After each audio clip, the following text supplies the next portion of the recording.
Hey folks, Dave here, and I like knives. Here to talk to you today about the Kershaw Thistle. This is a wonderfully charming little budget item from Kershaw. Let's talk about it or whatever. But first, how big is it? Here's the Thistle beside the Ontario Rat #1 and #2. Thistle between the Spyderco Endura and Delica. Thistle between the PM2 and the Para 3 Lightweight. Ooh, is that a Tanto?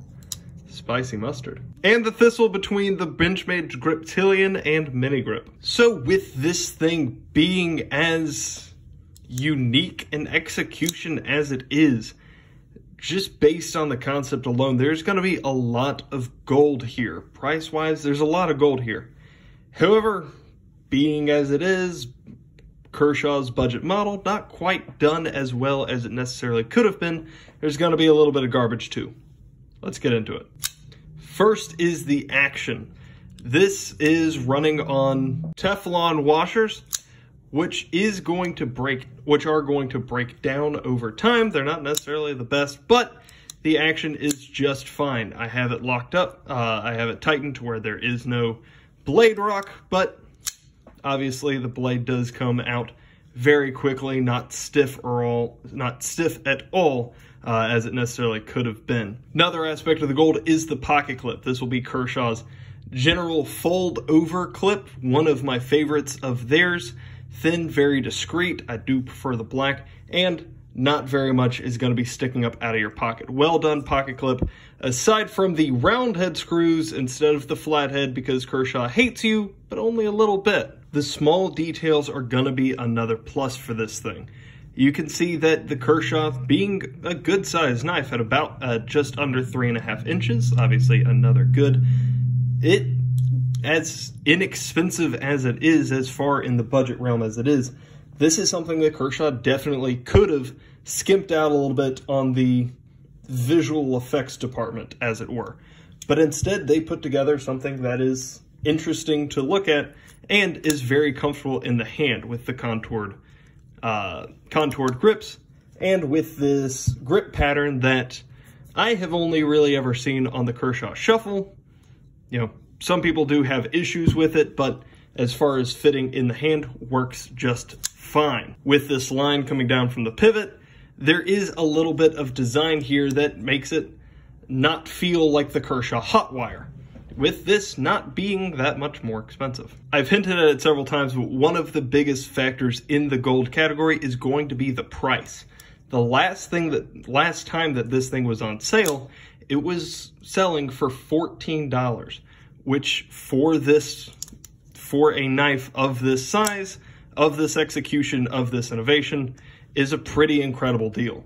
There are some budgetary sacrifices to get there, but the fact that this is selling for was selling for $14, again, is pretty solid. Again, in comparison to other Kershaw offerings, like the Hotwire and various of their black wash blades with 5CR or whatever, full out stainless steel.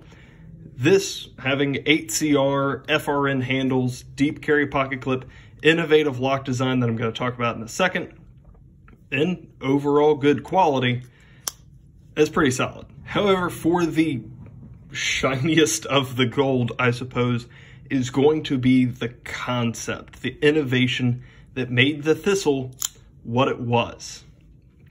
And that is going to be this lock right here, this button. This is just a standard liner lock. You can see the lock bar in there as I hit the camera, operating just the same as here on the Kershaw Shuffle.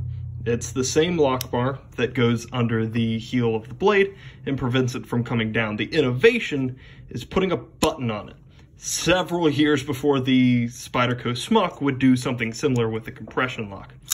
This is, and the Smuck's execution of it, obviously a little bit better. Part of the reason being that as it is a liner lock, when you push it over, now the button is in the way of the blade. So you can't close it. There is a little bit of a half stop, but you can pull it down like that. However, that innovation in itself, one of my biggest issues with the liner lock design is that as you're pulling it down, now your thumb is in the slicing path as you're closing the knife. You put the button on the side, That's not an issue anymore. This is wonderful. This lock design is one of the best innovations that Kershaw has come up with in recent memory. However, it only exists here. This, putting the button actuated liner lock, makes it kind of the perfect first knife. You got a kid in your life, you got somebody who's not super familiar with knives, you get them a Thistle, and they can operate it without their fingers ever being in danger.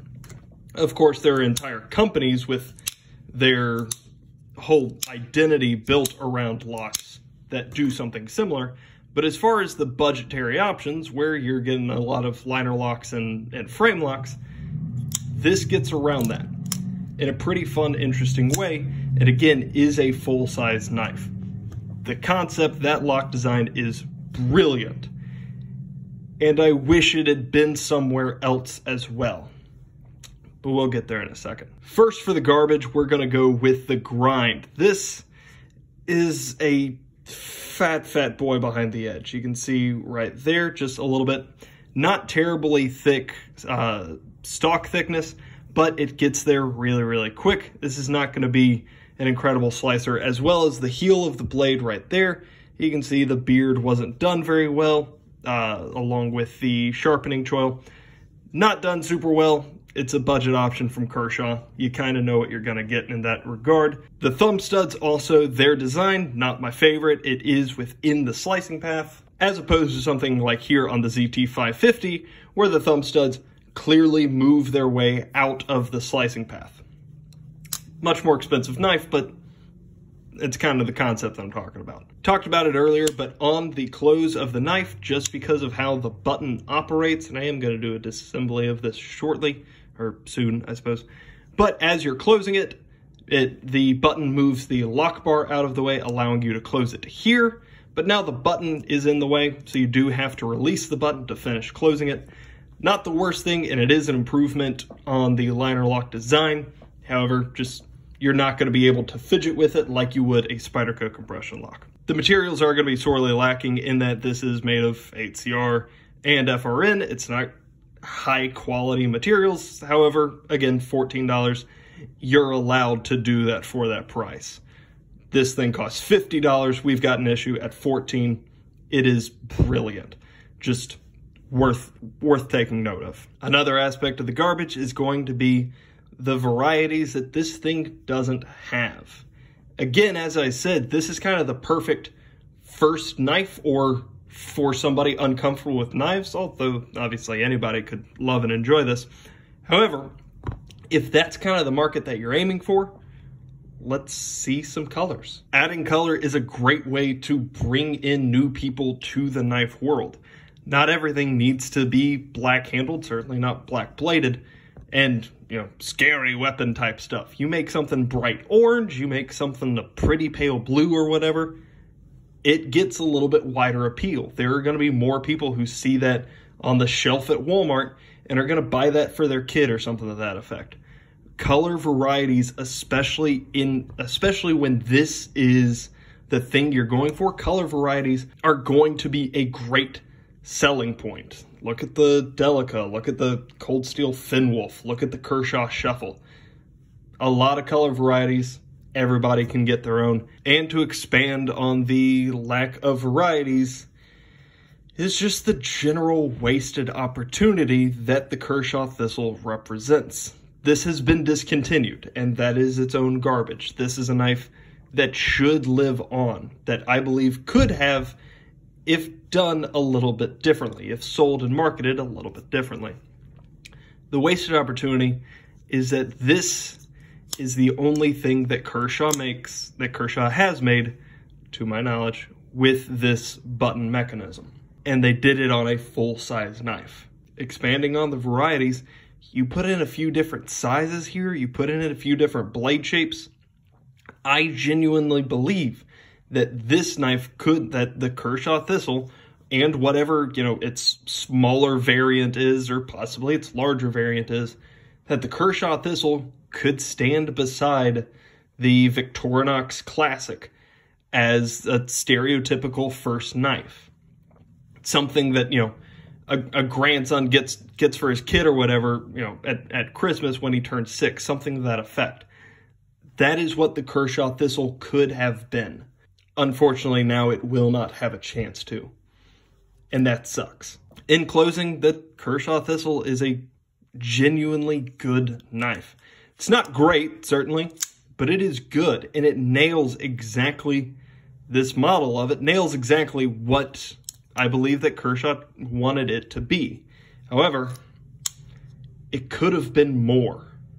And it could have been a better tool for the knife community. It could have been an evangelism tool for the knife community. And now it's dead. If you have any questions, comments, concerns, or suggestions, let me know down below. And out of that, y'all have a great day. Bye.